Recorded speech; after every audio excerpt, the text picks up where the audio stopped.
To most people who are not in the martial arts world, Mark Dacascos is either known for being the chairman of Iron Chef, where he is introduced as the nephew of the original Japanese chairman Takeshi Kaga, or more recently as Agent Zero in the uber-popular John Wick franchise. In my young teens, he was simply the cool martial artist that performed capoeira in Only the Strong, and later became much more known in the French-speaking part of Europe when he portrayed the assassin Yo in the Freeman movie, where he did the most amazing flip I had ever seen up to that day, the butterfly twist. Even though he had technically done the same move in Only the Strong, Freeman showed it in slow motion, which was even more amazing. We can't forget that in those days, YouTube didn't exist, so if I wanted to re-watch the butterfly twist, I'd have to rent or buy the VHS and replay it over and over again. That being said, this is the second part in a two-part retrospective about Mark Dacascos. This video will focus on the 2000s to current times, whereas the first video focuses on his rise to fame until the end of the 90s. The 2000s started with the Hong Kong movie China Strike Force. In this movie, Mark is the antagonist of the film and tells the story of two police officers who stumble onto the massive cocaine smuggling operation of crime boss Tony Lau, portrayed by Mark Dacascos, and an American dealer portrayed by none other than musical artist Coolio, who is responsible for bringing the drugs into China. This is really your typical HK film and isn't anything to brag about, but the fight scenes and action sequences are really fast-paced and extremely fun to watch. This movie also features the actor and martial artist Ken Lo, who used to be Jackie Chan's bodyguard and was featured in numerous Jackie Chan films. So even though this movie isn't amazing, just the fact that we have Mark Dacascos, Ken Lo, Coolio all blended into some martial arts epic, well, it's well worth the watch. Shortly after this movie, Mark Dacascos reunited with Freeman director Christophe Gans, upping the surreal manga style even further with the movie Le Pacte des Loups, or Brotherhood of the Wolf in English, which was released in 2001. What's surprising is that this movie was a huge international breakout hit, despite being an 18th century martial arts fantasy in French. Brotherhood of the Wolf garnered massive international acclaim.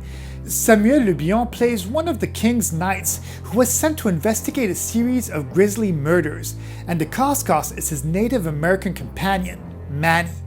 This movie is a sort of supernatural detective story where a titular secret society is working to dethrone King Louis XV in a conspiracy that goes all the way up to the Vatican.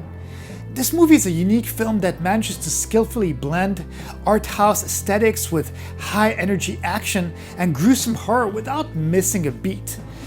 This movie may have an ensemble cast, but Dacascos manages to steal the limelight with his intense performance and epic action sequences. It is also worth noting that in order to create such epicness, Mark Dacascos worked closely with Philip Kwok, who is a martial arts legend who was part of the Venom Mob that was an ensemble of highly talented martial arts actors who rose to fame in the 1970s and 1980s by starring in various movies by the Shaw brothers.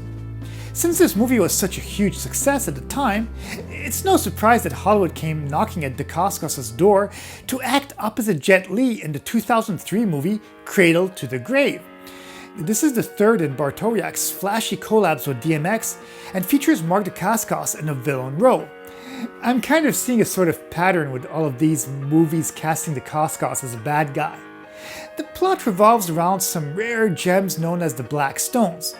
A thief with a heart of gold played by DMX, a Taiwanese cop played by Jet Li, and a ruthless crime lord played by Dacascos are all on the jewel trail, and super epic popcorn flick action ensues.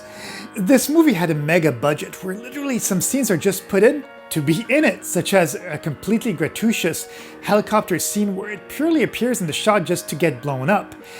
This movie was interesting in the way that it had a rap soundtrack and everything just seems over the top. It's sometimes mind-blowing that a down and dirty action film could have been made on such a grand scale. And in total honesty, even though this movie had crazy visuals, the plot is absurd, the movie is filled with machismo, and even the jokes are pretty childlike and gratuitous.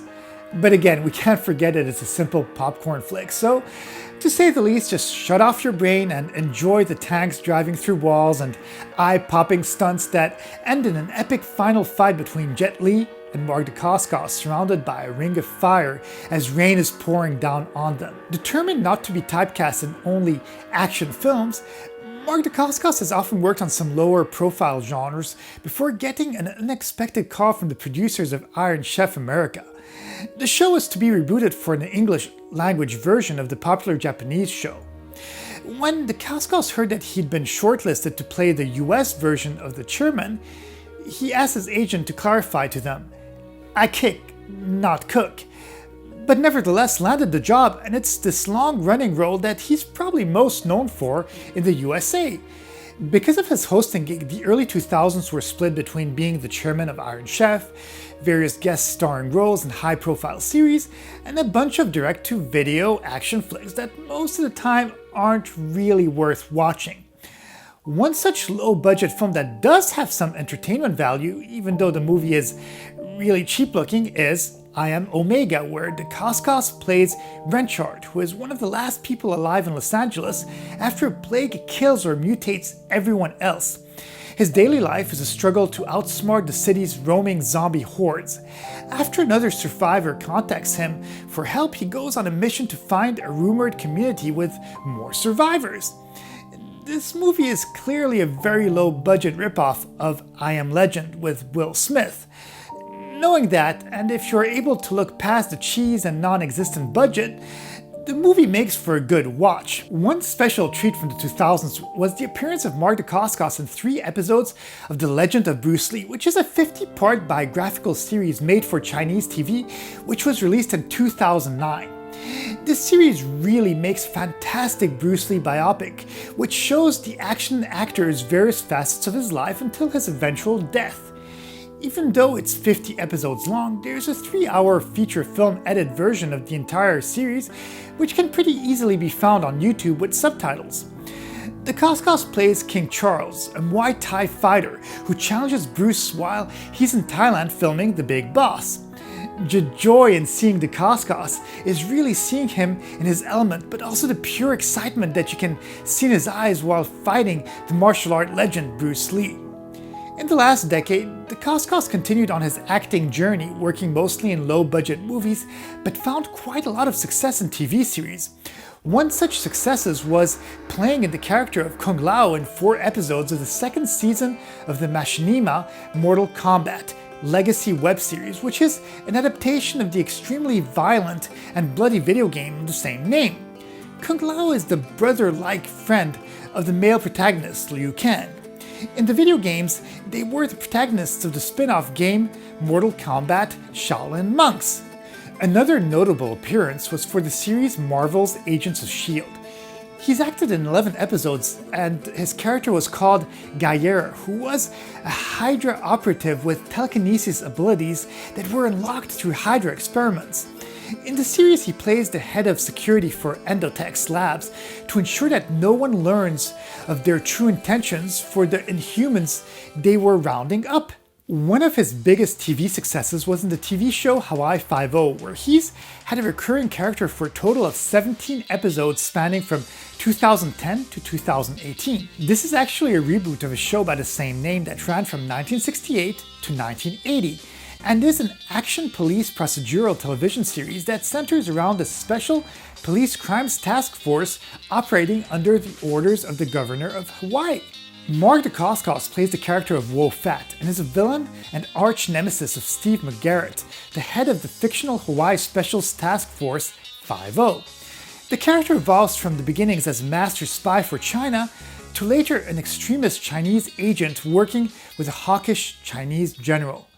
Very recently, he portrayed Zero in the major theatrical release John Wick Chapter 3, playing an assassin who is a big fan of John Wick's work as an assassin and is the central antagonist and major opponent of John Wick, during which he fights against the protagonist on several locations, ending in an epic duel. And once again, having acted in a successful Hollywood blockbuster, well, this has opened the doors to more acting gigs. Recently, he acted in 5 episodes as the recurring character in the Netflix show Wu Assassins, where he plays an extremely fit and strong monk who can take down any evil force that comes his way. Looking at his career throughout the years and the fact that he is still booking gigs up to this day shows that he'll probably be working for much longer. Yes, some of the low-budget film choices he has made were somewhat questionable, but at the same time, the fact that he seems to get so many recurring roles in TV shows and books huge box office successes every couple of years makes me smile at the fact that I'll continue to be able to see him fighting and acting for years to come. I really hope that you guys enjoyed this video. Please be sure to subscribe and hit the like button.